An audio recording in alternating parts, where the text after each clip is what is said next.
할렐루야. 우리 좌우에 계신 분을 서로 축복합시다. 하나님이 당신을 사랑하십니다. 오늘 하나님이 저 여러분을 사랑하시고 오늘도 예수님 안에서 좋은 일이 있습니다. 전 여러분과 함께 열왕기상 17장 8절로 16절의 말씀에 근거해서 사르밧의 기적, 이와 같은 제목으로 은혜의 말씀을 나누겠습니다. 오늘 본문이 기록하고 있는 이 열왕기상 17장의 배경을 보면 이스라엘의 왕 아합이 하나님 앞에 참으로 악한 왕이었다고 성경은 이야기합니다. 그는 시돈 사람의 왕 엣바알의 딸인 이세벨을 아내로 삼고 바알을 위해서 제단을 쌓고 아세라 우상을 섬기며 살았습니다.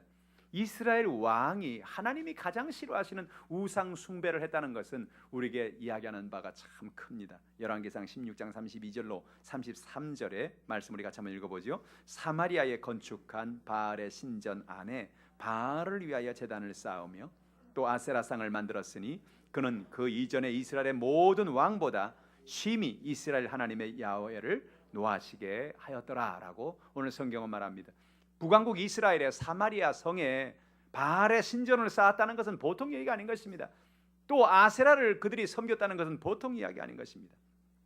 이스라엘의 왕으로서, 하나님을 섬기는 이스라엘 백성들의 왕으로서 이런 일을 한다는 건 도저히 상상할 수가 없는 일인 것입니다. 그만큼 이스라엘 왕부터 시작해서 백성들이 하나님으로부터 점점 그 마음이 멀어져 가는 것을 말하는 것입니다. 그러나 그 사건을 통해서 하나님은 그들을 돌아오기를 원하셨어요. 그들의 마음을 돌이켜 하나님을 의지하기를 원한 것입니다.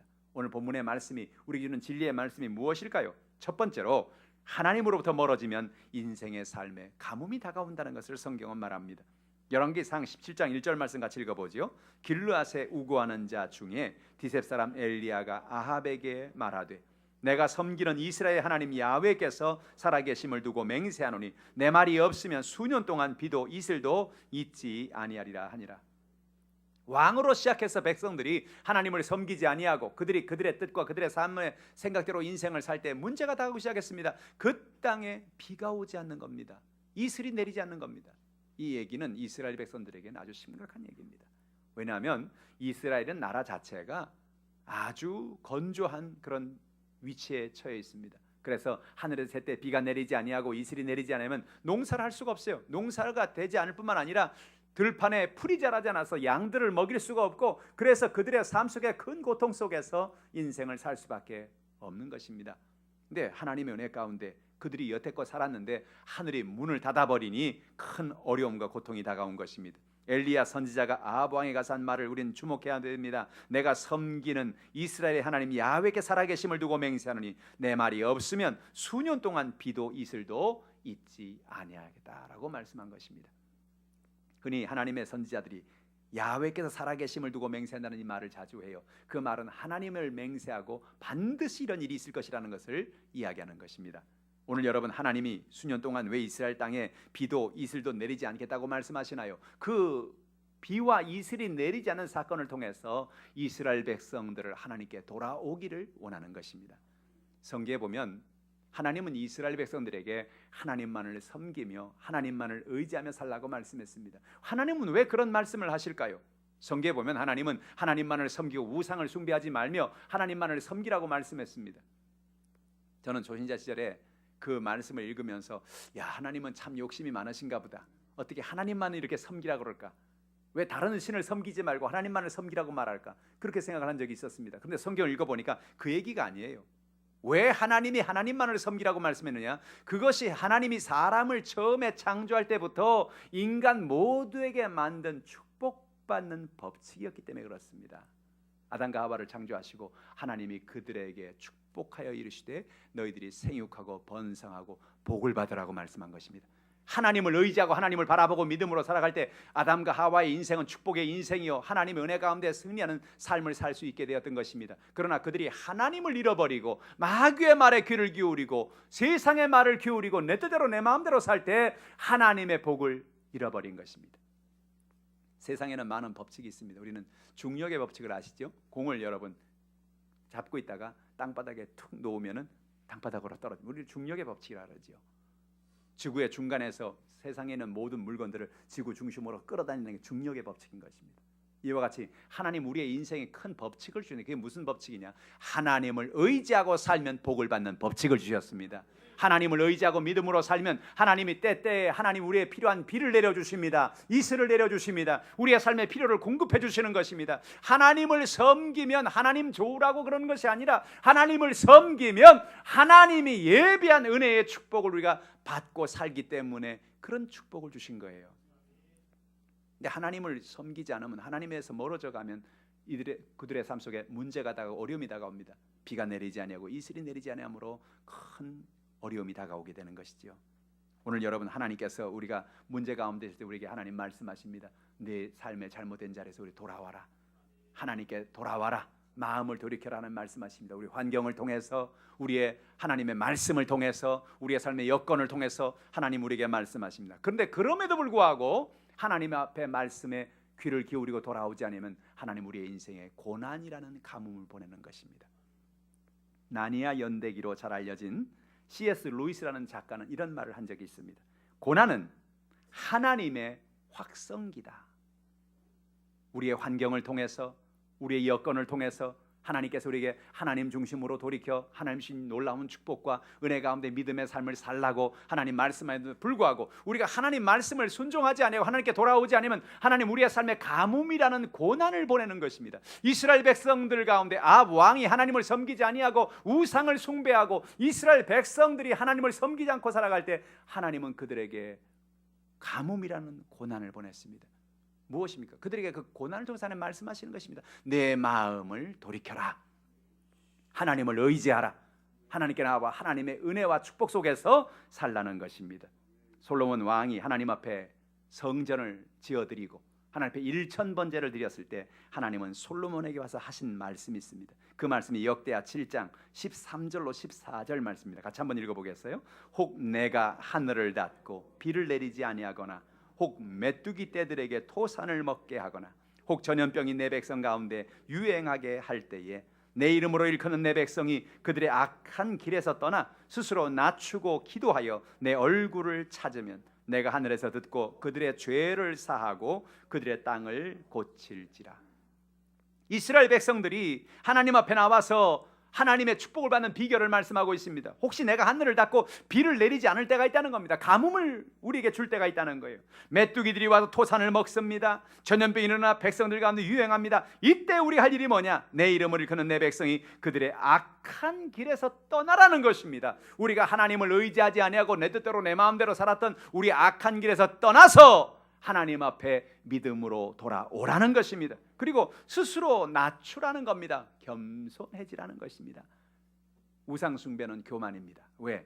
하나님께서 하나님의 약속의 말씀을 의지하고 믿음으로 살다가 그럼 하나님 복을 주겠다. 그 말씀을 순종하면 하나님 앞에 겸손하게 순종하는 것입니다. 그러나 내 생각에 난 그렇게 생각하지 않아요. 나는 다른 우상을 섬기고 다른 걸 섬겨도 나는 복을 받을 수 있습니다. 그건 뭐냐? 우리가 하나님의 말씀을 믿지 않는 교만한 것이라는 거예요. 그래서 오늘 하나님 말은 뭐랍니까? 우리에게 우리의 마음을 스스로 낮추라는 것입니다. 하나님께 나와서 그래서 너희가 기도하면, 그래서 내 얼굴을 찾으면 내가 하늘에서 듣고 그들의 죄를 사하고 그들의 땅을 고치겠다고 말씀하신 것입니다.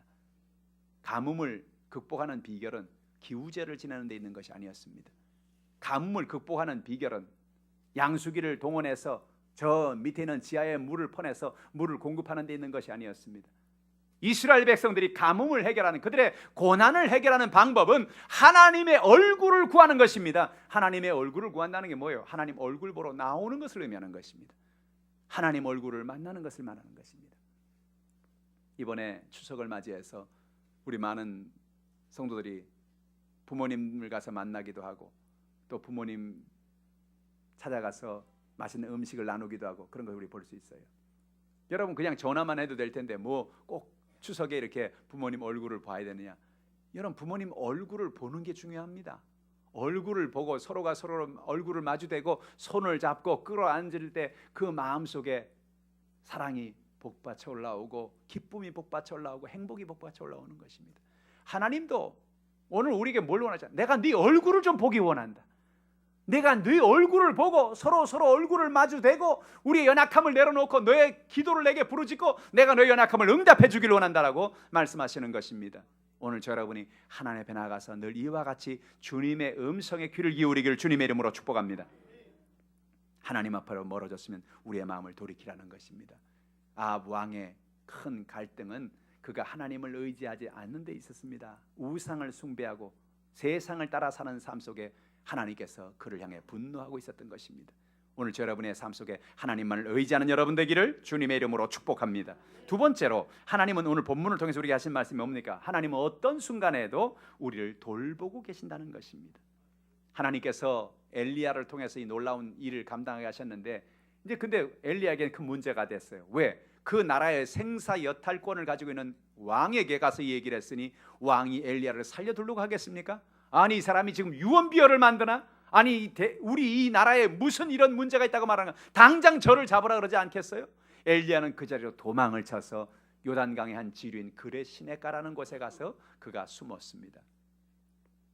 숨었다는 얘기는 왕에게 잡히지 않기 위해서 도망간 것을 말하는데, 누가 알면 그가 당장 어디 있다는 것을 사람들이 다 알려줄 거니까 사람들이 모르는 곳에 가서 그 숨어 있어요. 근데 문제가 뭡니까? 사람들이 모르는 곳에 가서 숨어 있으면 당장 먹고 마실 문제가 해결이 되지 않는 것입니다. 그리 시내가에 숨어서 사람들에게 거기 있는 것도 알리지 않고 가족들에게도 알리지 않고 그는 숨어 있는데 어떻게 먹고 삽니까? 큰 문제가 아닙니까? 그런데 하나님께서 그에게 까마귀를 날려보내기 시작합니다. 아, 배가 고프다. 뭘 먹어야지? 까마귀가 후루루 날라옵니다. 그러더니 떡을 한 덩이를 뚝 떨어뜨리고 갑니다. 조금 있다가 또 다른 까마귀가 날라옵니다. 고기 한 덩이를 뚝 떨어뜨리고 갑니다. 희한하다. 이 동네 까마귀는 이렇게 떡이나 고기를 갖다 주나 보다. 그리고 한 끼가 지나고나 저녁이 됐습니다. 야, 저녁에 뭘 먹나? 갑자기 또 까마귀가 날라옵니다. 까마귀가 날라와서 떡을 뚝 떨어뜨립니다. 또 고기를 떨어뜨립니다.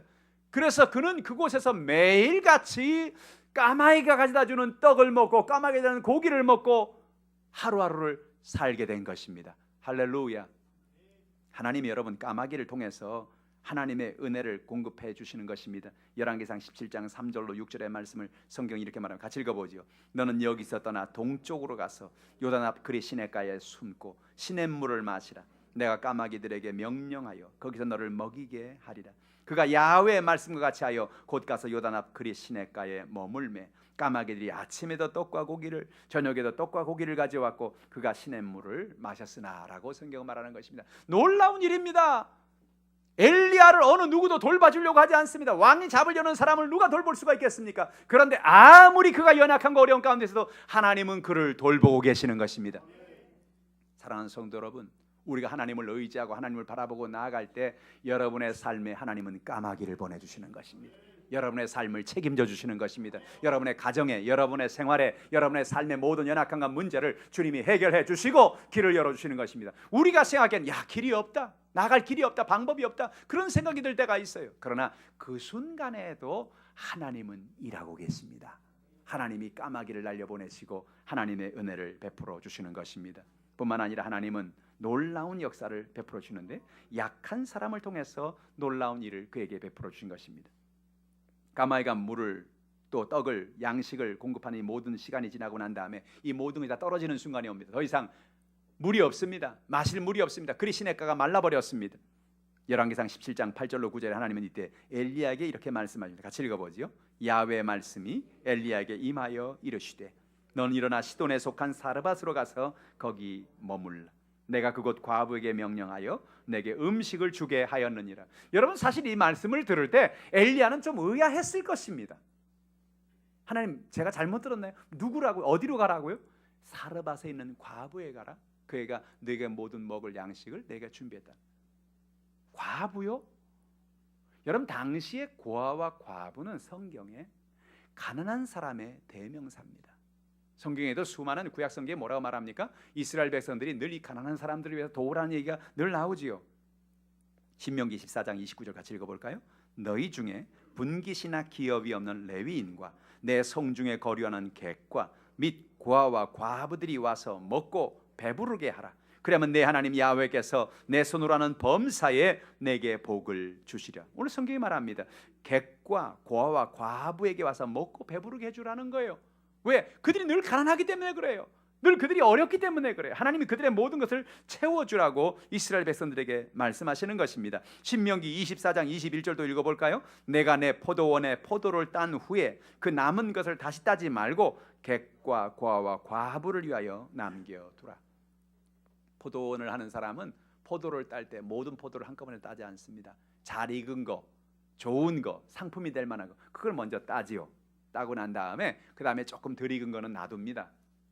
그리고 또 한 번 추수를 하고 다음에 또 한 번 추수를 합니다. 그러고 났는데 마지막에는 아주 부실한 그런 포도 열매, 아직도 남아있는 많은 포도 열매가 남아 있는데 그 포도 열매는 따지 말라는 겁니다. 왜 따지 마느냐? 그 포도 열매는 객이나 과부나 고아와 가서 먹을 수 있도록 그걸 나눠주라는 거예요. 남겨주라는 거예요. 그만큼 과부들이 당시에 살기 힘든 것을 의미하는 거예요. 근데 하나님이 뭐라고요? 네가 저 사라밧에 있는 과부에게 가라. 과부가 너를 돌볼 것이다. 엘리야는 참 기가 막혀. 하나님 기왕 좀 돈 많은 사람한테 가라 그러지요. 기왕 좀 부자한테 가라 그러지요. 부자는 먹을 게 많지 않겠습니까? 과부가 뭐 먹을 게 있겠어요. 그런데 왜 과부에 가라 그러셨을까? 중요한 의미가 있습니다. 하나님이 엘리야를 사르밧 과부에게 보내시는 것은 하나님은 사람의 생각으로 할 수 없는 미약한 사람을 통하여 하나님의 일을 이루심을 보여주는 것입니다. 사르밧 과부는 미약한 사람입니다. 가진 것이 없는 사람입니다. 얼마나 어려움 있는 사람이든지 성경에 보니까 뭐라 말해요? 한 움큼 가루와 기름 조금 남아서 그거 마지막 먹고 이제는 굶어 죽을 수밖에 없는 그런 여인이었습니다. 그런 여인에게 하나님이 엘리야를 보내는 것입니다. 왜 그랬을까요? 첫째로 하나님은 하나님의 은혜 가운데 엘리야의 모든 삶을 연약한 사람을 통해서 그의 모든 것을 채우신 하나님을 보여주는 것입니다. 사람이 모든 것을 갖추고 모든 것을 갖고 있으므로 큰 축복을 받고 하나님의 역사가 나타나는 것이 아닌 것입니다. 얼마 전에 저는 월드비전에서 그곳에 계신 한 분과 대화를 하면서 깜짝 놀란 적이 있어요. 저는 월드비전이 한 해에 얼마나 수입이 들어옵니까? 그렇게 물어봤습니다. 목사님, 저희가 한 해에요 수입이 2천 몇백만 원, 몇백억이 들어옵니다. 그런 거예요. 2천 몇백억. 깜짝 놀랐어요. 아니 월드비전에 한 해 2천 몇백억이 들어옵니까? 그렇다는 거예요. 아니 어느 회사가 어느 기업이 그렇게 돈을 많이 냅니까? 그러니까 목사님, 우리는요 어느 기업이나 기관이 내는 게 거의 없습니다. 그럼 누가 냅니까? 그러니까 대개 대한민국 국민들 가운데 국민들 가운데 한 사람이 10,000원씩, 20,000원씩, 30,000원씩 혹은 우리 사랑의 저금통 하듯이 그렇게 동전 모으기에서 모아지는 돈이 1년에 2천 몇백억이 된다는 거예요. 그걸 그래서 가난한 사람을 돕고 해외 연약한 사람을 도와서 우리 모든 연약함을 감당하는 것입니다. 제가 그때 알았습니다. 그렇구나. 이 고난을 타개하고 문제를 해결하는 비결은 우리가 부자여서 우리가 많은 것이 있어서 하는 것이 아니라 하나님은 우리 한 사람이 연약하고 미약하지만 미약한 우리 한 사람 한 사람을 통해서 하나님은 일하시고 역사는 하나님이시구나 하는 것을 깨달을 수가 있었어요. 오늘 여러분, 하나님께서는 이 사르밧 과부가 아무것도 아닌 사람 같고 과부요 가난한 사람이지만 하나님이 그 여인을 통하여 그의 헌신을 통하여 하나님의 놀라운 기적을 우리에게 보여주고 있는 것입니다. 여러분의 삶 속에 어떤 연약함과 문제가 있든지 하나님을 의지할 때 하나님이 여러분을 돌봐주시는 것입니다. 역사해 주시는 것입니다. 그 하나님을 의지하기를 주님의 이름으로 축복합니다. 세 번째로, 하나님의 말씀을 믿고 순종하는 사람에게는 기적이 일어납니다. 엘리야는 사르밧 과부의 형편과 사정을 볼 때 그 사르밧 과부가 자기에게 떡을 가져온다는 것이 참 어려운 일이라는 사실을 자기 눈으로 볼 수 있었어요. 그러나 그럼에도 불구하고 그는 하나님의 약속의 말씀을 믿고 그 여인에게 나아갔습니다. 열왕기상 17장 11절로 14절의 말씀을 우리 같이 읽어보지요. 그가 가지러 갈 때에 엘리야가 그를 불러 이르되 청하건대 내 손에 떡 한 조각을 내게로 가져오라. 그가 이르되 당신의 하나님 야훼께서 살아계심을 두고 맹세하노니 나는 떡이 없고 다만 통에 가루 한 움큼과 병에 기름 조금뿐이라. 내가 나뭇가지 둘을 주워다가 나와 내 아들을 위하여 음식을 만들어 먹고 그 후에는 죽으리라.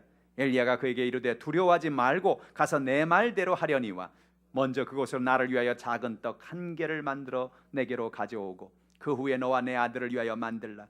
이스라엘 하나님 야훼의 말씀이 나 야훼가 비를 지면에 내리는 날까지 그 통에 가루가 떨어지지 아니하고 그 병에 기름이 없어지지 아니하리라 하셨느니라. 오늘 성경의 11절에 엘리야가 그를 불러 이르되 청하건대 내 손에 떡 한 조각을 내게로 가져오라라고 말합니다.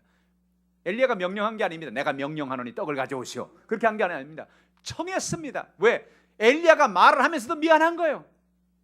야, 이 집 형편이 어려울 텐데 이 집에다가 내가 이 떡을 달라고 그러는구나. 그러면서 마음에 참 미안한 마음이 있어서 청했습니다. 내가 청하는데 내 손에 떡 한 조각을 내기를 안나 달라. 떡을 가져오라니까 여인이 하는 말이 뭐라는 말입니까? 당신의 하나님 야훼께 살아계심을 두고 맹세하니, 야훼 살아계심을 두고 맹세한다는 것은 이건 사실이다 그런 얘기예요. 항상 이 말을 하면 이건 정말이다 그런 얘기입니다. 나는 정말인데 떡이 없습니다. 그러나 다만 통에 가루 한 움큼과 병에 기름이 조금 남아 있습니다. 그래서 내가 나뭇가지 둘을 주워다가 나와 내 아들 위해 음식을 만들어 먹어 그 후에는 죽으려고 합니다. 뭐 그렇다고 자살하려 그런 얘기가 아니에요. 이제는 그거 마지막 먹고 이젠 굶어 죽을 수밖에 없다 그 얘기지요. 엘리야가 그에게 이르되 두려워하지 말고 가서 내 말대로 하려니와 먼저 그것으로 나를 위하여 작은 떡 한 개를 만들어 내게로 가져오고 라고 말했습니다. 저는 이 말씀을 묵상하면서 나도 모르게 웃음이 올라왔습니다. 왜? 엘리야가 뭐라 그래요? 그것으로 가져가서 떡을 다 만들어 와서 나를 가져오시오. 그게 아니고 작은 떡을 하나 만들어 내게 가져와라 그랬습니다. 미안하니까. 그 마지막 한 움큼 남은 가루에다가 그 기름 조금 남은 건데 그걸 가지고 떡을 만들어 오라는데 그걸 내게 다 가져오시오. 그러면 얼마나 미안합니까? 그러니까 작은 떡을 하나 만들어 오십시오. 나를 위해 작은 떡만, 나머지는 당신과 당신의 아들이 먹는데 나를 위해서 작은 떡을 만들어 오라고 말합니다. 근데 그때 뭘 말하느냐? 두려워하지 말고 가서 내 말대로 하려는 것입니다. 두려워하지 말라는 것입니다. 여러분, 우리가 인생의 문제를 만나고 삶의 연약함을 만날 때 우리의 삶에 다가오는 것이 두려움인 것입니다. 우리의 삶에 연약함이 다가오고 어려움이 다가옵니다. 두렵습니다. 근데 성경이 뭐라 말합니까? 어떤 연약함 속에서 두려워하지 말라는 것입니다. 사르밧의 과부는 두려웠어요. 어떻게 될까? 내가 이 가루를 가지고 이 떡을 만들어서 이분에게 갖다 드리고 그리고 마지막 남은 이 떡을 나와 내 아들이 먹고 나면 이제 우리는 어떻게 될까? 우리는 이제 굶주려서 죽는 거 아닌가? 그런 생각을 했습니다. 두려웠습니다. 그러나 하나님은 그들에게 두려워하지 말라고 말씀하는 것입니다. 왜 하나님이 엘리야를 이 가정에 보내는가 그 이유를 우리는 알게 되는 것입니다. 좌절한 여인이었습니다. 과부가 지금 절망했습니다. 이제 우리는 죽었구나. 이제는 이 가루가 떨어지면 이 기름이 떨어지면 우리는 죽었구나. 그 여인은 두려움에 가득 차 있었습니다. 왜 하나님이 엘리야를 그 가정에 보냈는가? 그 두 번째 이유를 알게 됩니다. 그것은 단지 엘리야를 살리는 것만이 아니라 이 사건을 통하여 여인에게 용기를 주기 위한 것이었습니다. 두려워하지 말라는 것입니다. 성경에 보면 하나님의 사람들도 그들은 두려워할 때가 많이 있었어요. 그때마다 하나님은 그들에게 찾아와서 말씀합니다. 두려워하지 말라는 것입니다. 민수기 21장 34절 같이 읽어볼까요? 야훼께서 모세에게 이르시되 그를 두려워하지 말라. 내가 그와 그의 백성과 그의 땅을 내 손에 넘겼나니 너는 헤스본에 거주하던 아모리 왕 시온에게 행한 것 같이 그에게도 행할지니라. 하나님은 모세에게 말합니다. 모세야 두려워하지 말아라. 여러분, 모세가 두려워하는 거 말이 됩니까? 아니, 모세 같은 사람이 왜 두려워합니까? 하나님이 나와 함께 하심을 알고 그는 홍해수를 갈랐으며 40년 광야 속에 하나님의 놀라운 역사를 체험했던 사람이요. 그가 왜 두려워합니까? 여러분, 놀라운 사실은 뭐냐? 모세도 두려워했다는 거예요. 왜요? 그도 사람이니까 순간순간 두려움이 다가오는 거예요. 하나님을 바라보고 예배하고 하나님 찬양할 때는 마음에 용기가 생기고 하나님 은혜가 충만했지만 또 뒤돌아서서 나가다 보면 나도 모르게 마음에 두려움이 다가오고 문제가 다가오는 거죠. 여러분은 어떠세요? 여러분 인생을 살면서 두려울 때가 있지 않습니까? 여러분 인생을 살면 여러분 삶에 두려움이 여러분의 마음을 사로잡을 때가 있지 않습니까? 여러분의 가정의 문제 때문에, 여러분 자녀들의 문제 때문에, 여러분 육신의 질병의 문제 때문에, 여러분이 앞으로 다가올 여러분의 삶의 여러 가지 환경을 바라보면서 마음이 두렵고 힘들고 연약할 때가 있지 않습니까? 하나님 오늘 우리에게 말합니다. 두려워하지 말라는 것입니다. 성경에 왜 두려워하지 말라고 말하나요? 성경에 말씀하시는 말씀이 무엇입니까? 두려워 말라. 내가 너와 함께함이니라. 놀라지 말라. 나는 너의 하나님이 됨이니라. 내가 너를 굳세게 하리라. 내가 너를 도와주리라. 나의 의로운 오른손으로 내가 너를 붙잡아 주겠다고 말씀하는 것입니다. 모세도 두려워했습니다. 그러나 그 두려움 속에 하나님이 함께하고 계십니다. 성경에 보면 하나님 여호수아에게도 두려워하지 말라고 말씀하십니다. 여호수아서 8장 1절 말씀을 같이 읽어보죠. 야훼께서 여호수아에게 이르시되 두려워하지 말라.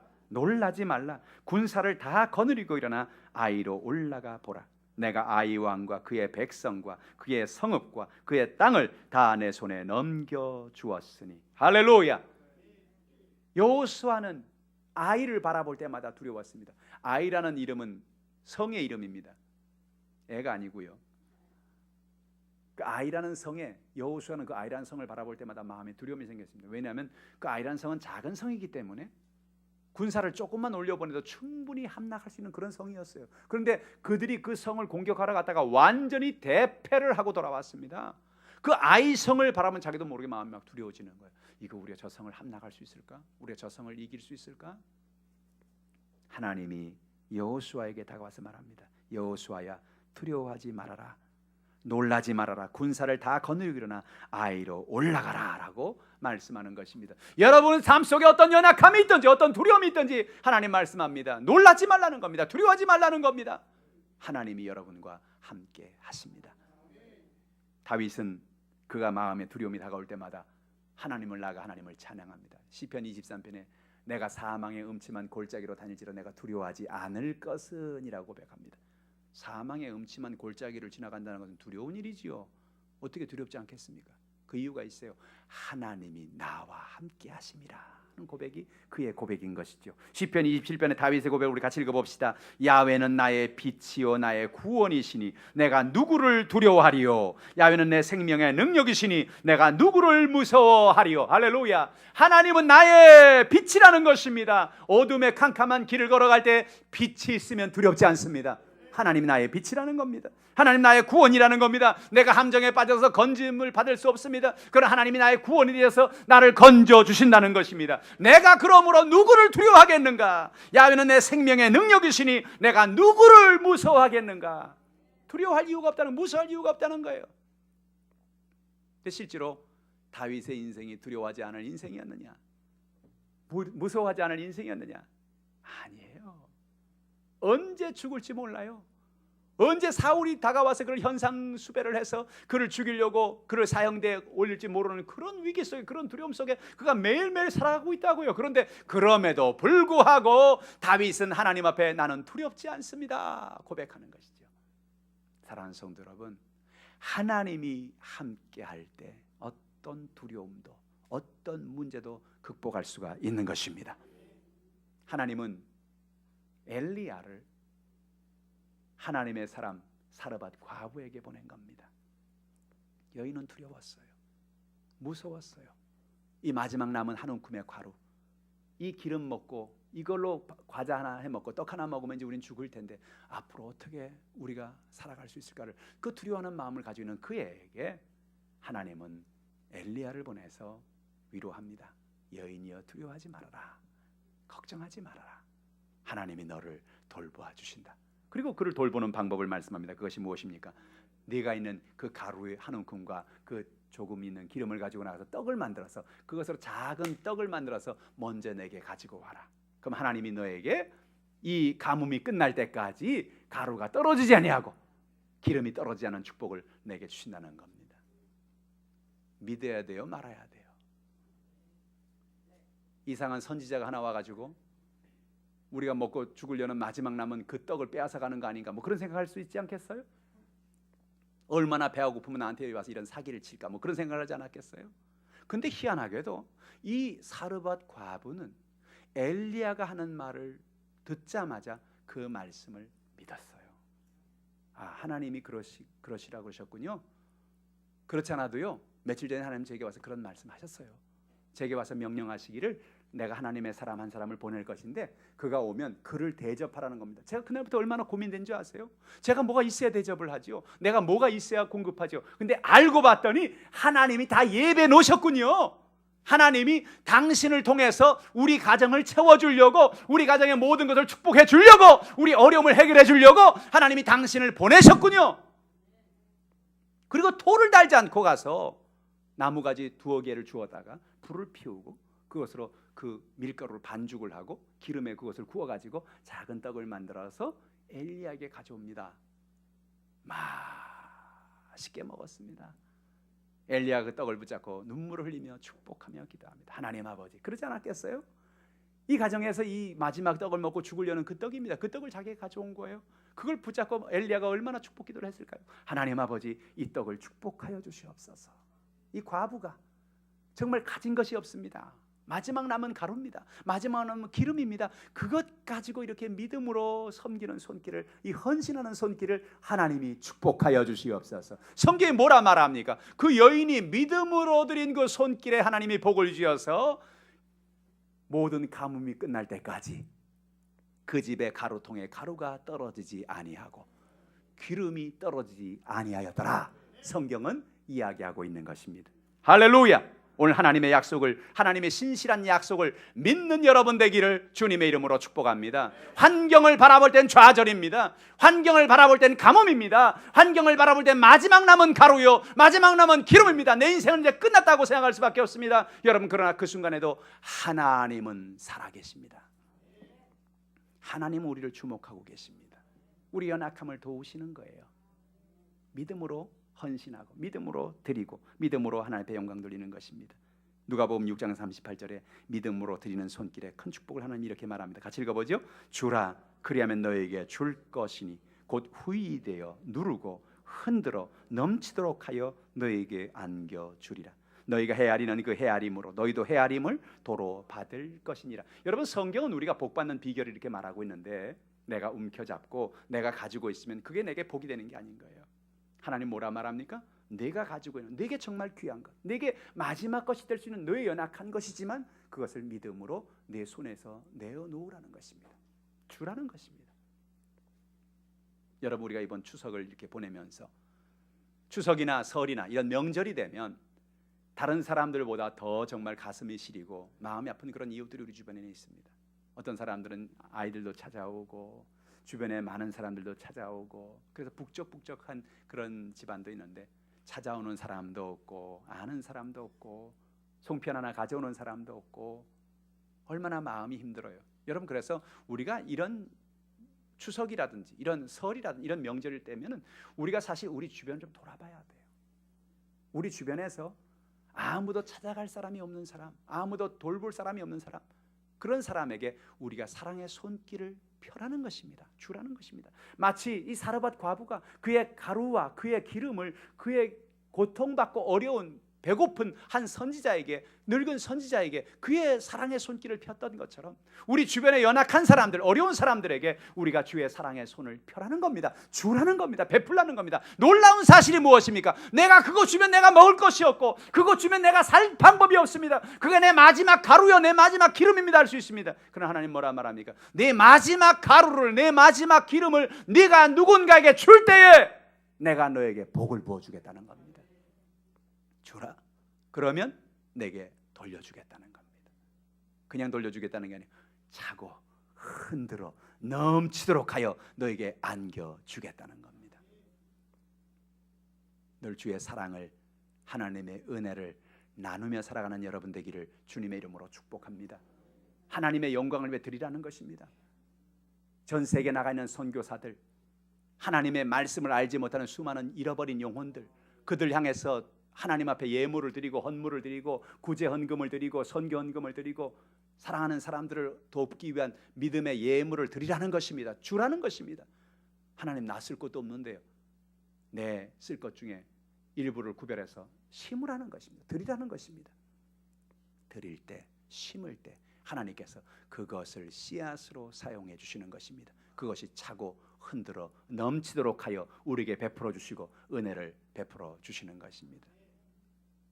오늘 사르밧 과부는 그의 인생 가운데 큰 위기를 만났습니다. 가뭄이 다가왔고 살 방법이 없었습니다.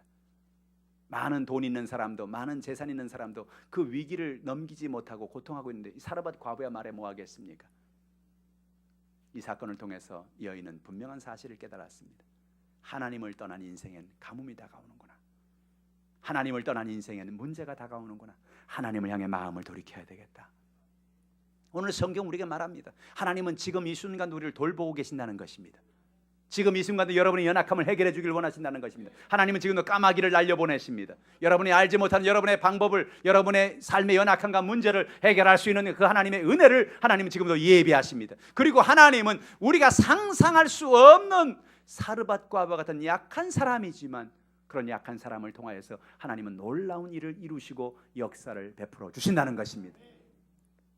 오늘 여러분 어떤 연약함이 있든지 모든 연약함을 주님께 맡기시기를 주님의 이름으로 축복합니다. 하나님만을 의지하며 살아갑시다. 우리의 마음의 중심이 하나님을 의지합시다. 하나님을 바라보는 여러분 되기를 주님의 이름으로 축복합니다. 주변에 잃어버린 영혼들을 사랑하는 마음으로 살아갑시다. 어려운 사람을, 연약한 사람을 도와주고 그들의 연약함을 붙들어주며 하나님의 사랑을 나누며 살아가는 여러분 되기를 주님의 이름으로 축복합니다. 여러분 마음에 어떤 두려움과 어떤 문제와 어떤 연약함이 있습니까? 모든 두려움을, 모든 염려를, 근심을 주님께 다 맡기십시다. 주님이 여러분의 인생을 인도해 주시고 붙잡아 주시고 책임져 주시는 것입니다. 그 하나님을 의지하고 승리하는 여러분 되기를 주님의 이름으로 축원합니다. 기도하겠습니다. 하나님 아버지, 사르밧에 기적이 일어났습니다. 죽음을 기다리던 여인, 절망했던 여인, 이제는 마지막 가루와 기름으로 죽을 수밖에 없다고 생각했던 여인에게 하나님의 사람 엘리야를 보내셔서 여인의 헌신과 여인의 믿음의 역사를 통하여 하나님의 살아계심과 하나님의 역사를 보여주셨습니다. 사르밧에 기적이 일어났습니다. 하나님 아버지, 여의도 순복음 하남교회 사르밧에 기적을 베풀어 주시옵소서. 오늘도 우리의 가정에, 우리의 생활에, 우리의 삶 속에 답답하고 연약한 인생의 문제를 가지고 살아가는 우리 주의 백성들을 기억하시고 어떤 연약함이 있든지 어떤 문제가 있든지 주님을 의지하고 믿음으로 나감으로 말미암아 하나님이 예비하신 놀라운 은혜와 기적을 만나게 하여 주시옵소서. 예수 이름으로 문제가 떠나갈지어다. 두려움이 떠나갈지어다. 하늘의 문이 열려질지어다. 하나님의 놀라운 은혜와 권능을 베풀어 주시옵소서. 감사드리며 예수님의 이름으로 기도하옵나이다. 아멘.